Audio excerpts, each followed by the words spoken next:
Hey guys, welcome back to my channel. Today's video is going to be an updated winter foundation routine. It's going to be how I put on my foundation, my concealer, my highlight, contour, all that good stuff, all in one package. So I hope you guys enjoy this in-depth tutorial. A little PSA, I am feeling very under the weather today, but I really wanted to film and kind of just try and feel better. You know when you do things and you start to feel better? That's what I'm trying to do today, but please excuse my kind of nasally sound to my voice. I am going to be doing this talk through style, so please excuse that. Without further ado, let's just get right on started. I have nothing on my face right now. I just cleansed about 10 to 15 minutes ago. I like to do that every day before I put on anything on my face if I do choose to wear makeup. But the next step that I like to do is moisturize, and I'm going to be moisturizing today with my favorite moisturizer. You guys have heard me rave about this guy so many times here on my channel. It is the H2O Beauty. This is the Oasis hydrating treatment. It is amazing. It is a water-based gel formula, so it just feels so good on the skin. And right now in this winter months, and especially being sick, I'm super dry. So this is like a lifesaver. Alright, so once you have that worked into the skin, I just like to let it set a little bit and get really soaked up. And then we jump right into primer. So primer wise, in the summer I tend to try and use a little bit more of a mattifying primer, but in the winter months, especially now, like I said, very dry. I have been loving hydrating primers, and my favorite hydrating primer of the moment is this one here from Makeup Forever. I always get really mixed up with this because they have a bunch of them with their names. So I'm pretty sure this is the Step 1 Skin Equalizer, the hydrating primer. So this is the light gray one. I'm pretty sure it's light gray. You know what, it's so dirty it might be white. I don't even know. But it is the hydrating primer. It is phenomenal if you're experiencing dry skin or dry patches on your skin. Try this guy. It is so good. It kind of comes out just like a moisturizer would. I just run it between my fingers and then place it pretty well all over the face, and then I work it outwards, but you can apply this like spot wise if you feel that you have like one specific area, like in this area you're more dry, you can do that as well. Oh, my skin just feels so much better already. Jumping right into foundation, my favorite foundation of the moment. It's a little bit on the pricey side, so I don't mention it too much here on my channel, but I do have a pretty good dupe for it. It is the Nars. This is the All Day Luminous Weightless Foundation. I do have a full review on my channel of this foundation.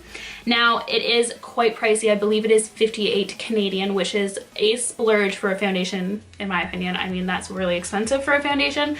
So if you are looking for something a little bit more budget friendly, I find that the L'Oreal Pro Glow is really similar in the fact of the consistency, similar in the application, and as well as similar in the overall finish and longevity of the wear. So this is another guy that I really love. I actually have a review on both of these foundations, so I will keep the links down below for you if you are interested to learn a little bit more details about them. And of course, every review has a little bit of a demo as well. So we're gonna go ahead today and use the Nars one. I just like to give it a really thorough shake to make sure that the consistency is perfect. Now, this guy does have a pump. So if you pull the top off, it comes with a pump. In my review, you will notice that I did not know that there was a pump. I thought it was a twist top, so that's a fun fact with this, but I actually don't like the pump. It's the weirdest thing, I know, but I just find that because the consistency of the foundation, I like to apply it this way. It's so weird, and I probably, if I had realized that there was a pump from the beginning, I probably wouldn't do this, but this is how I apply it. I know it's not the most sanitary way, but I, of course, I'm only applying it to my face, so it's not too bad, but I just like to take the wand and draw lines on my face.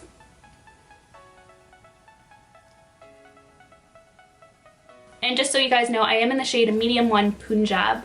To blend it out, I do like using a beauty sponge. This one here is from e.l.f. Cosmetics. I love it. It gets super big, so it makes applying like a breeze because it just covers so much surface at one time. It's really squishy, and I don't find that it picks up too much product either, so I really have been liking this guy here. Again, it's from e.l.f. Cosmetics, really affordable, and I just like to pounce it into the skin.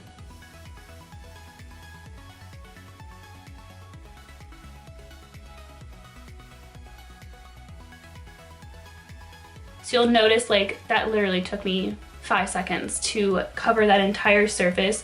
You can see that my blemish is pretty well gone. I don't want to cover it completely because I do like it when my freckles and my birthmarks show through just a little bit. I do like more of a lighter-ish coverage, light to medium. So that's what we're aiming for today. I find this foundation applies so nicely with a beauty sponge compared to a brush. I have used it with a brush, but I far much prefer it with a beauty sponge. I find it just distributes the product so nicely and so evenly across the skin. It really pushes it right into the skin and makes it look so much more natural than it does with a brush. So this is one layer of the foundation. I really love the coverage that it gives. I don't typically like to add another layer of foundation after the fact. Whenever I want to hide a little bit more, I'll just pop some concealer on and it'll do that job for me, especially under the eyes. So that brings us right on to the next step, concealer. This is my Ride or Die concealer. This is the Maybelline Fit Me concealer. I've actually jumped up and started using, no, I've actually gone down a shade and started using the shade 10 Light. I used to use the shade 15 Light Medium and 20 Sand. I've been finding lately I've actually been preferring the shade Light just to lighten up the face a little bit more and just really give it a little bit more dimension. It's also really nice when you're feeling a little bit under the weather to just brighten up those under eyes. I find that when I get sick, my eyes just look completely different, so I kind of like going in with a little bit of a lighter shade to just make them pop a little bit more, make me look more awake, make me look healthy, you know, all that good stuff. So basically what I like to do is I like to start in the middle and just draw down and then just kind of bring it out as a triangle. I try to keep the product somewhat to a minimal, so I only go into the tube once. So again, down and then distribute the excess out. And I usually find that this is more than enough. So I will go ahead in with my beauty blender. Sometimes what I like to do, and a lot of you guys ask me questions about this on my Instagram page, you'll see me quickly spritz my brush in the middle, and that's just to freshen it up. Oh my, do you guys see that? Oh. There. It's just to freshen up the sponge and make it a little bit more moisturized so it blends out everything super nicely. So I'm gonna take the same sponge and blend out my under eye concealer really quickly.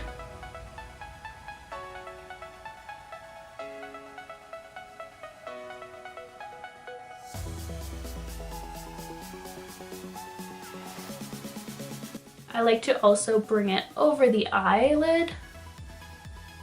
Kind of acts as a primer, but also just to make sure that the entire inner area is completely concealed, because you can also get a lot of darkness in that little area, especially if you wear glasses. I wear glasses, I put contacts in during the day, but at night I take them out, wear my glasses. So sometimes you'll find that you have a little bit more darkness in there because you have the indentation and all that. So I like to really make sure I get in there and conceal it.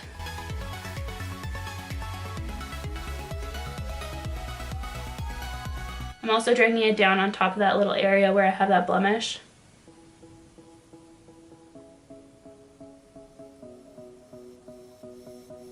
Now, other areas of the face that I like to highlight, and if you guys would like a full in-depth highlight and contour video, let me know down below. I'm happy to do that.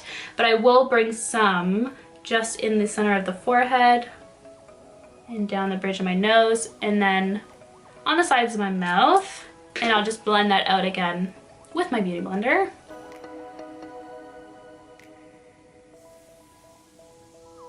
I try and be really careful, and it's hard with this sponge because it's a little bit bigger, but in your nose area you don't want to go too far wide because it will make your nose look a little bit more on the wide side. So try and keep it exactly where you want the highlights to be.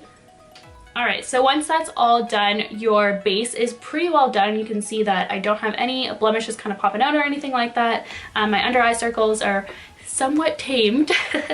So now's the time to go in and kind of set it all into place. Now, I don't like setting my entire face, but what I will do is set anywhere that I do put concealer to make sure that there's no creases, especially under the eyes. Now, the biggest investment that I think is so worth it is a contour and highlight palette. My absolute must-have is the Kat Von D Shade and Light palette. I use this almost every single day that I do my makeup, whether it's for the highlight shades or for the bronzer shades or for both. I just really love this. It blends so beautiful. It blends so beautifully, and it really does work so well. It really is worth your money. And for this palette, I like to use a brush. You can go in with your sponge, but I've just been really like using my brush. It gives me a lot of control. I like to use these two shades right here, which is Lyric and Levitation. Levitation is just more like a vanilla. I find that the peach shade below is just a little bit too dark for me. And then I like to look up and just push this right into where I put the concealer. And I don't swipe, I pat. So when I'm patting into the concealer, it just means that I'm not going to make anything budge. If I'm swiping, I'm moving the concealer out of where I want it to be. I'll take a little bit and just kind of brush it over the eyes as well. Tap, tap, tap. So I'll also take those same shades, more of the Levitation, the vanilla-y shade, and pop that into the center of the forehead. This is also the area that I get the most oils. If I do end up getting oils, it's right in this area, so I like to really ensure that it's set. And then I'll just take whatever is left on my brush and kind of put it on my smile lines. I will, however, take the shade Shadow Play and a little bit of Subconscious and mix them together for a little bit of a bronzer. I'm not going to fully contour, but I am just going to take a bit and just sculpt out the area and give myself a really nice definition to the face. So I like to sweep it upwards, never down, like I try and cut upwards, or buff out upwards, I think is a better way to describe. And then I'll take it down this ear and then down the jawline. I'll also take a little bit up on the temple. I don't really feel like I need to shorten my forehead, so I just take it up on the sides. I do take whatever's left on my brush and kind of connect it up here so it's not just like completely different colors. So I like to really make sure everything's nicely attached and blended.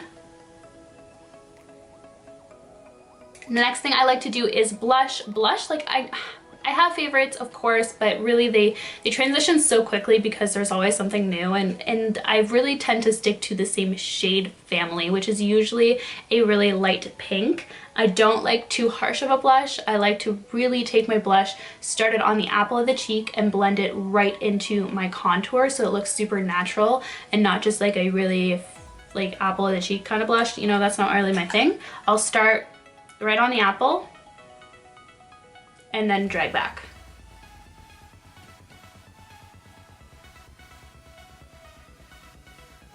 And I just find that it looks a lot more natural, like don't have like just like a pink circle on your cheek, you know?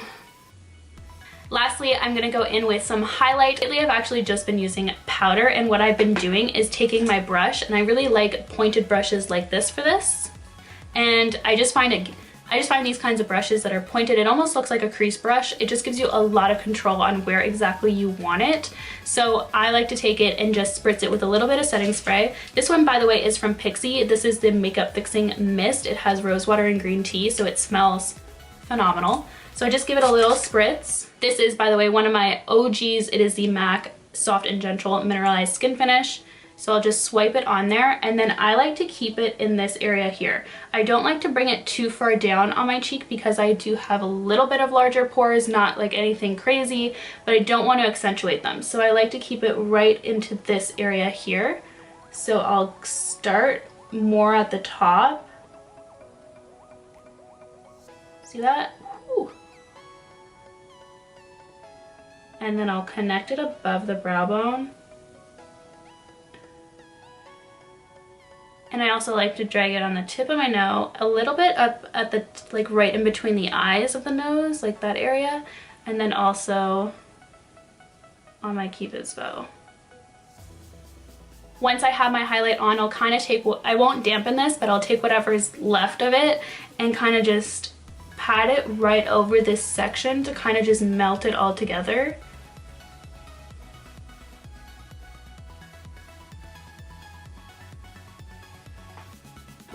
And that's it. My face is now complete. This is really the core elements that I like to use for my foundation routine. I've really been liking these products since, I would say, June. Like in the summertime, I've been using, that's when I first was introduced to this foundation, and I have been using it pretty religiously ever since. It's my go-to foundation when I'm going out and I want my skin to look really, really nice. It's kind of like my fancy foundation. You know, everyone has that one foundation that you're like, oh, it's too nice to wear every day. That's this foundation for me. It is a splurge, but it's so nice. On days where I still want that luminous effect, but I don't want to use my, you know, fancy foundation, I'll go in with my Pro Glow, which is so stunning as well on the skin. It looks amazing. But anyways, I hope you guys really like this foundation routine. Let me know if you have any questions down below. My throat is ready to just crumble right now. It's getting really hard to talk. Like, I'm like out of breath. So So I hope you guys enjoyed this foundation routine. Of course, leave me some questions down below and I'm happy to answer them, especially if you guys would like to see a full like contour and highlight video. I'm happy to do that as well. So thank you guys so much for watching. I hope you guys enjoyed. Be sure to subscribe and I'll see you guys in my next one. Bye guys.